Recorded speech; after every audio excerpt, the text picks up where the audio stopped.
So I'd like to use this video to go a little bit more in depth about the evolution of the 3-4 defense, which is going to be run by 12 of the 32 teams this season after becoming extinct in the 1990s. A little history to start.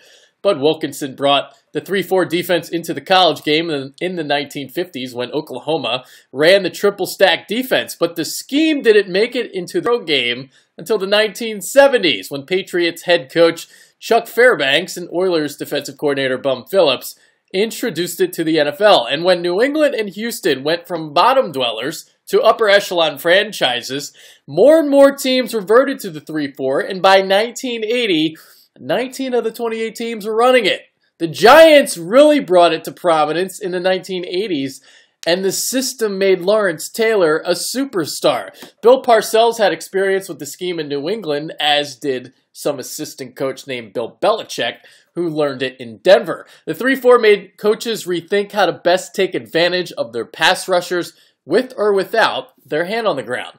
The 3-4 began to fall into extinction in the 1990s due to the innovation of diverse offenses such as the West Coast and one-back systems. There were more blockers along the line of scrimmage and more shotgun formations. But then Dick LeBeau brought the zone blitz concept into the NFL, and the 3-4 awoke from the dead in the early to mid-2000s. 2004 was LeBeau's first year as the returning defensive coordinator in Pittsburgh after a failed head coaching stint with the Cincinnati Bengals. And in 2004, 4 of the 5 teams that ran a 3-4 were in the top 11 of total defense. The Patriots had just won a 3rd title in 4 years. The Steelers led the NFL in defense, and the Chargers ranked just 18th, but that was a drastic improvement from 27th the year prior.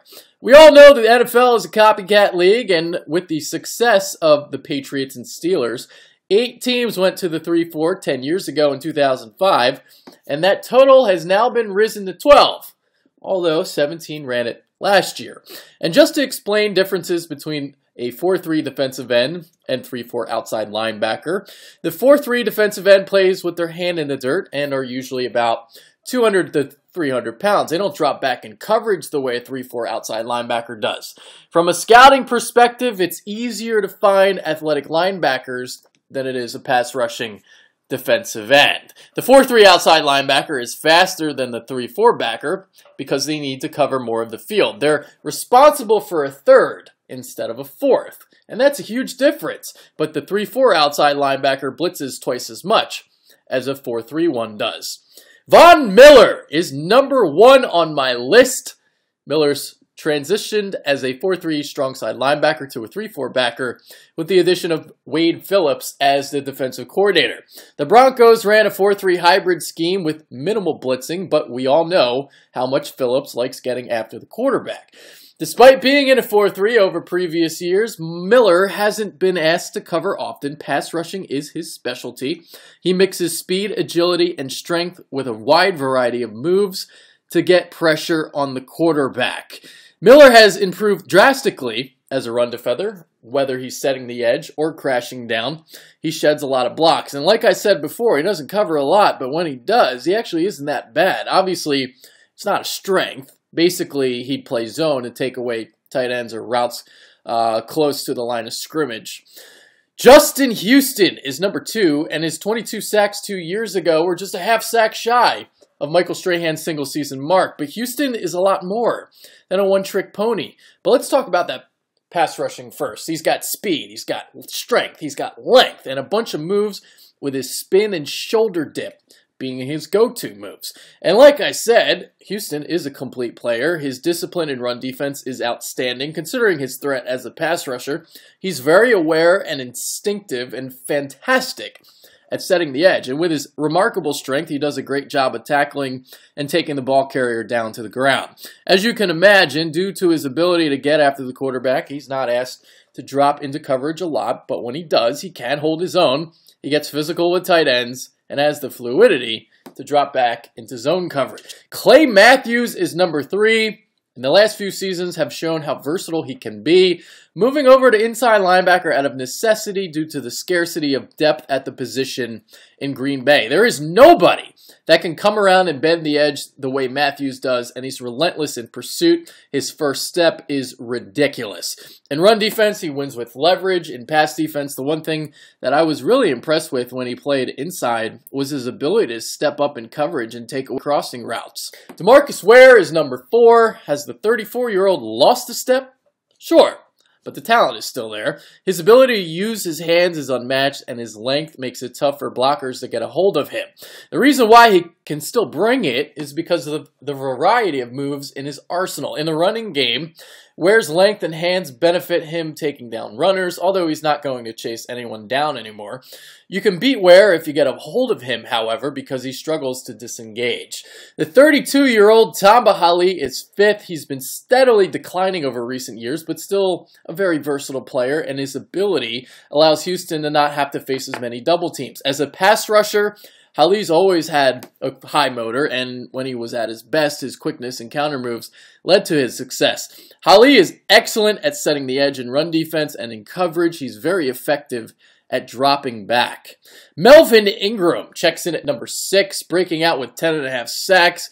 2015 was the first time that he's been able to stay healthy, so hopefully that trend continues for him. Ingram's very versatile and can play a lot of different positions. As a pass rusher, he's very quick off the ball, and his strength and leverage makes it easy for him to get after the quarterback. In the running game, Ingram does a solid job holding the edge, and ball carriers rarely get to the outside of him.